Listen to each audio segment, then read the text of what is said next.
श्री शिवाय नमस्तुभ्यम। स्वागत है श्रोते हो आप सभी का भक्ति मराठी यूट्यूब चैनल पे। आज के हमारे वीडियो का आशय है मल्लिकार्जुन ज्योतिर्लिंग से जुड़ी हुई एक अद्भुत कथा के बारे में। तो बिना समय गवाए हमारी आज की वीडियो की कथा को शुरू करते हैं, लेकिन उससे पहले ऐसे ही नए नए वीडियोस के लिए चैनल को सब्सक्राइब करें, वीडियो को अभी लाइक करें और कमेंट सेक्शन में हर हर महादेव जरूर लिखें। मल्लिकार्जुन ज्योतिर्लिंग कथा के अनुसार भगवान शंकर के दोनों पुत्रों में आपस में इस बात पर विवाद उत्पन्न हो गया कि पहले किसका विवाह होगा। जब श्री गणेश और श्री कार्तिकेय जब विवाद में किसी हल पर नहीं पहुंच पाए तो दोनों अपना अपना मत लेकर भगवान शंकर और माता पार्वती के पास गए।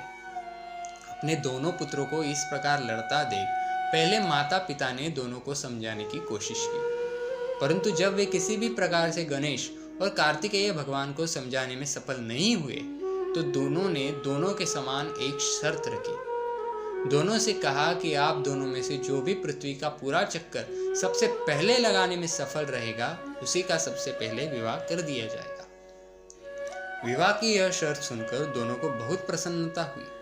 कार्तिकेयन का वाहन जो कि मयूर है, इसलिए वे तो शीघ्र ही अपने वाहन पर सवार होकर इस कार्य को पूरा करने के लिए चल दिए।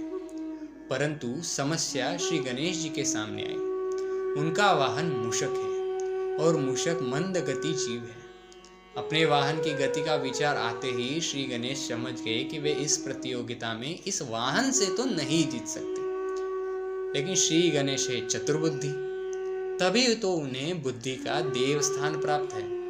बस उन्होंने क्या किया, उन्होंने प्रतियोगिता जीतने का एक मध्य मार्ग निकाला और शास्त्रों का अनुसरण करते हुए अपने माता पिता की प्रदक्षिणा करनी प्रारंभ कर दी। शास्त्रों के अनुसार माता पिता भी पृथ्वी के समान होते हैं। माता पिता उनकी बुद्धि की चतुरता को समझ गए और उन्होंने भी श्री गणेश को कामना पूरी होने का आशीर्वाद दे दिया। शर्त के अनुसार श्री गणेश का विवाह सिद्धि और रिद्धि दोनों कन्याओं से कर दिया गया। पृथ्वी की प्रदक्षिणा कर जब कार्तिकेयन वापस लौटे तो उन्होंने देखा कि श्री गणेश का विवाह तो हो चुका है और वे शर्त हार गए हैं। श्री गणेश की बुद्धिमानी से कार्तिकेय नाराज होकर श्रीशैल पर्वत पर चले गए। श्रीशैल पर माता पार्वती पुत्र कार्तिकेयन को समझाने के लिए गई और भगवान शंकर भी यहाँ ज्योतिर्लिंग के रूप में अपने पुत्र से आग्रह करने के लिए पहुंच गए। उसी समय से श्रीशैल पर्वत पर मल्लिकार्जुन ज्योतिर्लिंग की स्थापना हुई और इसी पर्वत पर शिव का पूजन करना पुण्यकारी हो गया।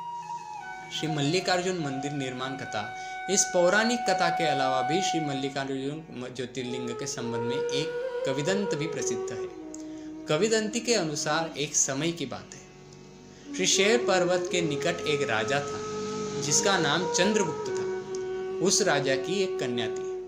वह कन्या अपनी किसी मनोकामना की पूर्ति हेतु महलों को छोड़कर श्रीशैल पर्वत पर स्थित एक आश्रम में रह रही थी। उस कन्या के पास एक सुंदर गाय थी। प्रति रात्रि जब कन्या सो जाती थी तो उसकी गाय का दूध को दूह कर ले जाता था। एक रात्रि कन्या सोई नहीं और जागकर चोर को पकड़ने का प्रयास करने लगी। रात्रि हुई, चोर आया। कन्या चोर को पकड़ने के लिए उसके पीछे भागी, परंतु कुछ देर पर जाने पर उसे केवल वही शिवलिंग ही मिला। कन्या ने उसी समय उस शिवलिंग पर श्री मल्लिकार्जुन मंदिर का निर्माण कराया। प्रत्येक वर्ष यहाँ शिवरात्रि के अवसर पर एक विशाल मेले का आयोजन किया जाता है। वही स्थान आज श्री मल्लिकार्जुन ज्योतिर्लिंग के नाम से प्रसिद्ध है। इस ज्योतिर्लिंग के दर्शन करने से भक्तों की इच्छा को पूर्ति होती है और वह व्यक्ति इस लोक में सभी भोग भोग कर अन्य लोक में भी श्री विष्णु धाम में ही जाता है। तो श्रोते हो, ये थी हमारी आज की मल्लिकार्जुन ज्योतिर्लिंग से जुड़ी हुई दो कथाएं।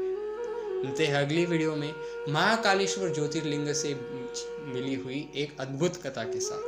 तब तक के लिए अगर आपको ये वीडियो पसंद आया हो तो ऐसे ही नवनवीन वीडियोस के लिए चैनल को अभी सब्सक्राइब करें और वीडियो पसंद आया है तो वीडियो को ज़रूर लाइक करें और कमेंट सेक्शन में हर हर महादेव, श्री शिवाय नमस्तुभ्यम, ओम नमः शिवाय लिखना ना भूलें। मिलते हैं अगली वीडियो में एक नए ज्योतिर्लिंग की कथा के साथ, महाकालेश्वर ज्योतिर्लिंग की कथा के साथ। तब तक के लिए हर हर महादेव, श्री शिवाय नमस्तुभ्यम, ओम नमः शिवाय।